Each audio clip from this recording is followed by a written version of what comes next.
Mengolah data dengan software SPSS yang pertama yaitu dengan memasukkan data yang akan digunakan.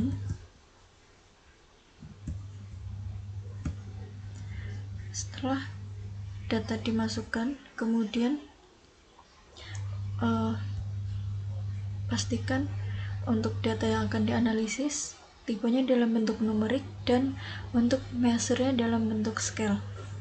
Setelah itu, kemudian lakukan uji normalitas pada data, yaitu dengan klik Analyze, kemudian klik Non-Parametric Test, Legacy Dialog, dan One Sample KS.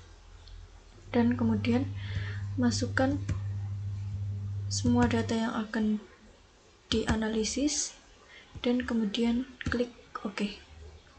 Kemudian akan muncul output seperti ini yang menunjukkan data signifikasi pada redox, N total, dan P tersedia tanah masih di bawah 0,05, yang artinya data tersebut belum terdistribusi secara normal. Untuk itu, maka dilakukan transformasi data. Untuk transformasi data dilakukan dengan klik menu transform, kemudian compute variable, dan untuk target variabelnya dimasukkan yang pertama yaitu redox, dan untuk numeric expressionnya ketik sqrt, dan kemudian di dalam kurung dimasukkan data redox, dan setelah itu dikali 2, dan kemudian klik OK. Selanjutnya mentransformasi data berikutnya yaitu N total. Untuk redoxnya diganti dengan data N total, dan kemudian diklik OK. Dan selanjutnya mentransform data P tersedia,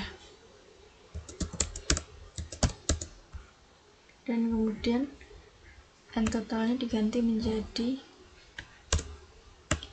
P tersedia, kemudian diklik OK.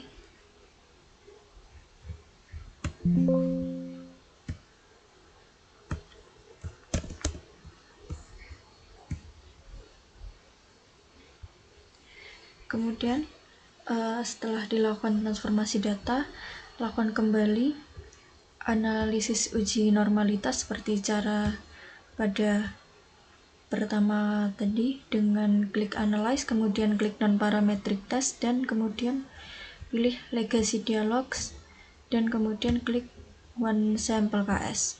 Untuk data yang terdapat di test variable list dipindah, dan kemudian masukkan data hasil transformasi ke dalam kolom test variable list, dan kemudian diklik OK. Ini untuk data hasil transformasinya, yaitu untuk hasil data redox dan N total sudah terdistribusi normal, namun untuk data P tersedia tanah belum terdistribusi normal. Selanjutnya yaitu data P tersedia tanah dilakukan uji analisis Kruskal-Wallis untuk menormalisasikan datanya dengan cara klik Analyze, kemudian Non-Parametric Test, dan kemudian klik Independent Sample, dan untuk bagian menu setting ubah menjadi Customize dan centang bagian Kruskal-Wallis. Kemudian untuk bagian fields-nya yaitu test fields, masukkan data P tersedia tanah, dan untuk grupnya masukkan MFC dan Kompos secara bergantian. Kemudian klik Run, dan kemudian lakukan hal yang sama seperti sebelumnya, itu dengan klik Analyze, kemudian Non-Parametric Test, Independent Sample, dan Untuk grupnya kita masukkan yang bagian kompos, kemudian klik run. Berdasarkan hasil uji Kruskal-Wallis data 0,290, data tersebut sudah lebih dari 0,05 yang menunjukkan bahwa tingkat P tersedia tidak berbeda nyata terhadap MFC, dan untuk P tersedia pada perlakuan kompos juga tidak berbeda nyata. Kemudian melakukan analisis dengan uji ANOVA dengan cara klik Analyze, kemudian klik General Linear Model, kemudian klik Univariate, dan untuk fix faktornya bisa dimasukkan MFC dan juga kompos. Untuk dependent variabelnya bisa dimasukkan redox terlebih dahulu, kemudian klik model, dan untuk specify modelnya pilih build terms, dan kemudian masukkan MFC, kompos, dan perlakuan kombinasi MFC dan kompos ke dalam model, kemudian klik continue, dan kemudian pilih menu post hoc dan masukkan MFC dan kompos ke dalam post hoc test for, dan kemudian pada equal variance assume-nya diklik menu Duncan, kemudian diklik continue dan klik OK. Kemudian akan muncul data seperti ini. Dari hasil signifikasi yang muncul pada output, yaitu perlakuan MFC, kompos, dan perlakuan kombinasi tidak berbeda nyata terhadap kondisi redox karena untuk nilainya lebih dari 0,05. Selanjutnya yaitu melakukan analisis ANOVA yang selanjutnya dengan klik Analyze, klik General Linear Model, klik Univariate, dan untuk redoxnya bisa diganti dengan N-total. Kemudian diklik OK. Setelah itu akan muncul data pada output. Dari data tersebut untuk penggunaan perlakuan MFC, pengaruh pada N-total terlihat berbeda nyata karena kurang dari 0,005, dan untuk perlakuan kompos dan perlakuan kombinasi yaitu tidak berpengaruh secara nyata karena nilai signifikasinya lebih dari 0,005. Selanjutnya yaitu untuk analyze yang selanjutnya sama seperti sebelumnya, dan totalnya diubah menjadi AVP atau P tersedia, dan kemudian diklik OK. Untuk hasil dari uji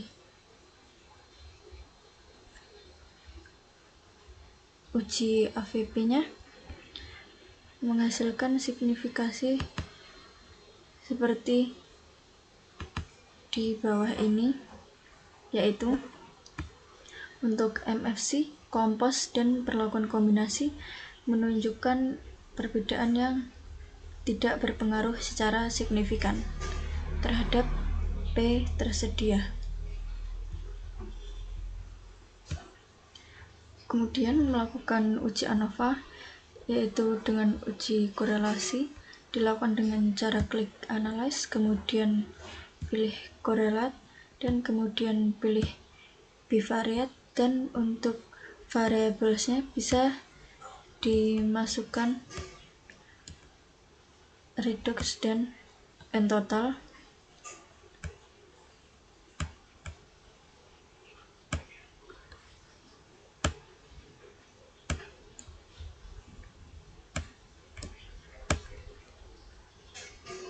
Dan kemudian untuk correlation koefisiennya pastikan Pearson dan test of significance-nya yaitu total, dan kemudian diklik OK. Kemudian dari hasil tersebut menunjukkan bahwa korelasi yang dihasilkan yaitu tidak berpengaruh secara signifikan karena kan hasilnya minus. Kemudian lakukan cara yang sama seperti sebelumnya untuk analisis yang berikutnya, yaitu dengan correlate, bivariate, dan kemudian untuk P tersedia diganti dengan N total. Kemudian diklik OK. Dan di sini menunjukkan hasil korelasi yang lemah dan untuk signifikasinya di atas 0,05, dan pengaruh tersebut tidak berbeda secara nyata. Dan kemudian lakukan analisis korelasi yang terakhir, yaitu untuk N total dan untuk P tersedia. Dan dari hasil analisis pada data output yang keluar menunjukkan adanya korelasi yang kuat karena data yang dihasilkan itu positif. Namun untuk hasil tersebut tidak berpengaruh secara nyata. Setelah melakukan uji korelasi, kemudian melakukan uji regresi dengan cara klik graphs, kemudian legacy dialog, dan kemudian pilih scatter, dan pilih bagian simple scatter, kemudian define. Kemudian untuk y-aksisnya bisa dimasukkan redox. Untuk N total sebagai X, kemudian klik OK. Untuk tabel yang muncul pada output diklik 2 kali, dan kemudian masuk ke dalam add fit line, add total, dan kemudian pilih linear, kemudian di close. Dan hasil ini merupakan interpretasi data dari analisis regresi yang dilakukan terhadap redox dan N total. Kemudian selanjutnya analisis regresi pada data selanjutnya dengan cara yang sama seperti sebelumnya. Kemudian klik define, dan untuk N totalnya diganti dengan AVP atau P tersedia tanah. Kemudian muncul grafik seperti ini, diklik 2 kali, kemudian pilih menu add fit line, add total, kemudian pilih linear dan close, di close lagi. Kemudian ini hasil interpretasi data antara redox dan P tersedia tanah.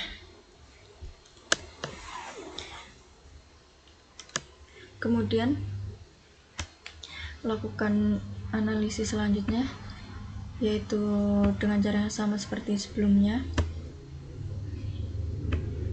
namun untuk bagian y-aksisnya diganti dengan N total tanah. Kemudian diklik OK, dan setelah itu muncul grafiknya, kemudian diklik 2 kali dan pilih menu add fit line, add total, dan pilih linear, kemudian di close. Dan ini merupakan hasil dari interpretasi data antara N total tanah dan juga P tersedia tanah.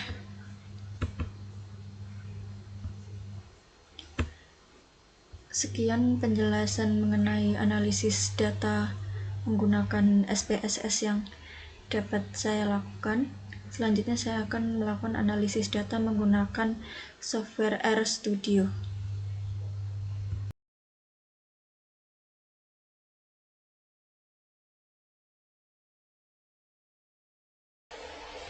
Kemudian saya akan menjelaskan mengenai pengolahan data menggunakan software RStudio. Yang pertama yaitu dengan memasukkan data yang akan digunakan ke dalam RStudio, yaitu berupa data yang telah disiapkan. Kemudian setelah data sudah disesuaikan dan sudah dimasukkan, kemudian klik Ctrl Shift N,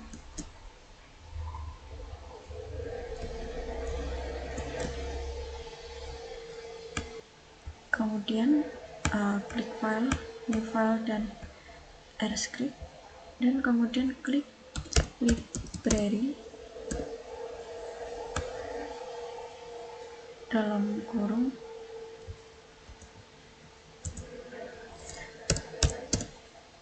Review Research, dan kemudian Library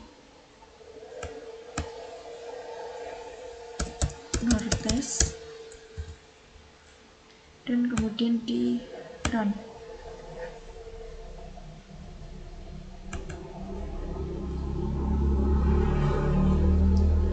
Kemudian klik Lili Test, kemudian ketik data, kemudian ketik tanda dolar dan pilih redox, copy paste,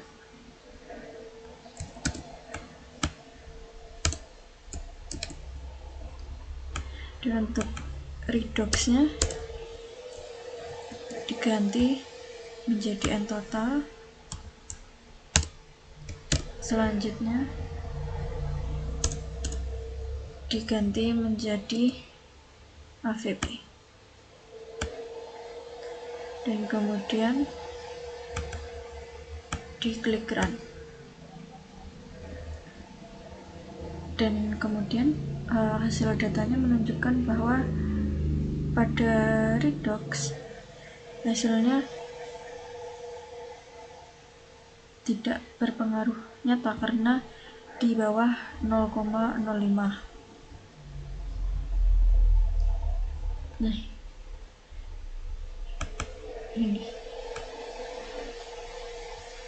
Dan pada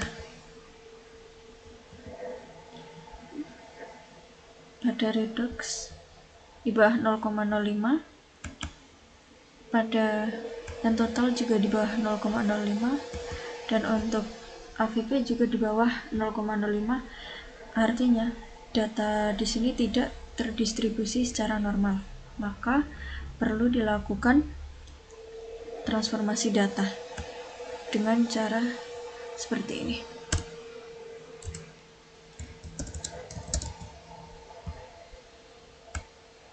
Kemudian klik tanda dolar, kemudian redox, kemudian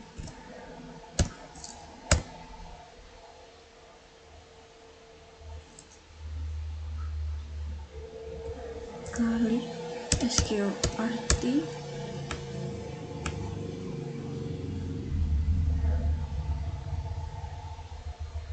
data,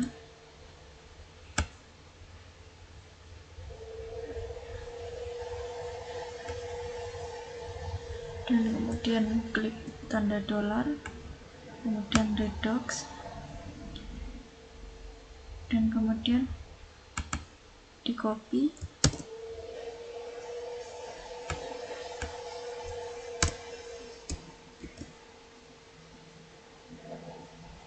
kemudian untuk redoxnya diganti dengan nTotal. Yang selanjutnya untuk redoxnya diganti dengan AVP atau P tersedia. Untuk yang di sebelah sini juga diganti, disesuaikan.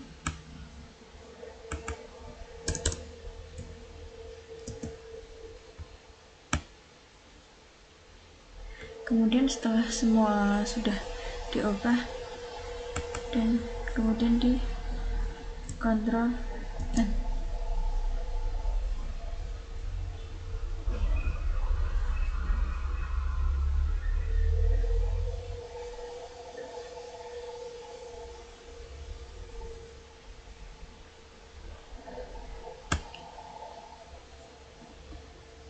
Kemudian setelah itu lakukan uji yang sama seperti sebelumnya.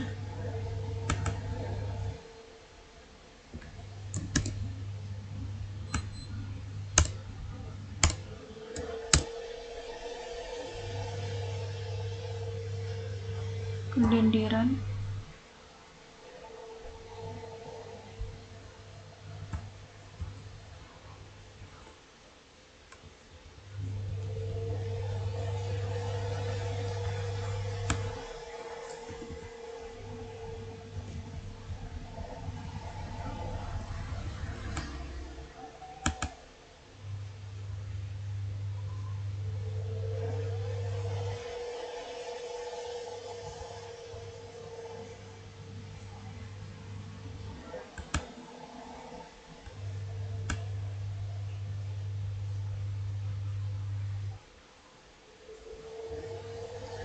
Untuk data setelah dinormalisasi, yaitu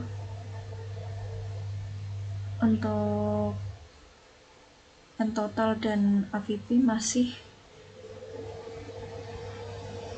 tidak di distribusi normal.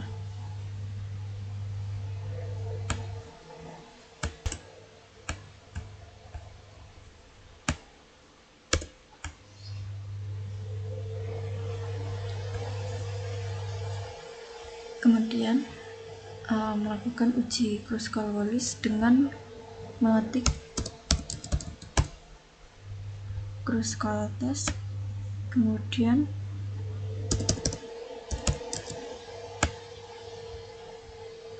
redox,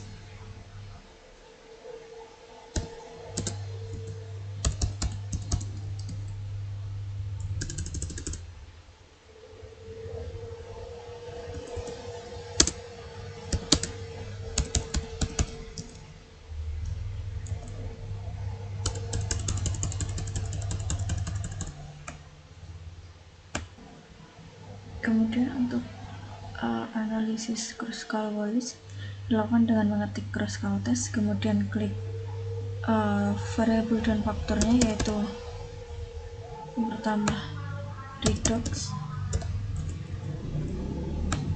dan faktornya yaitu kompos.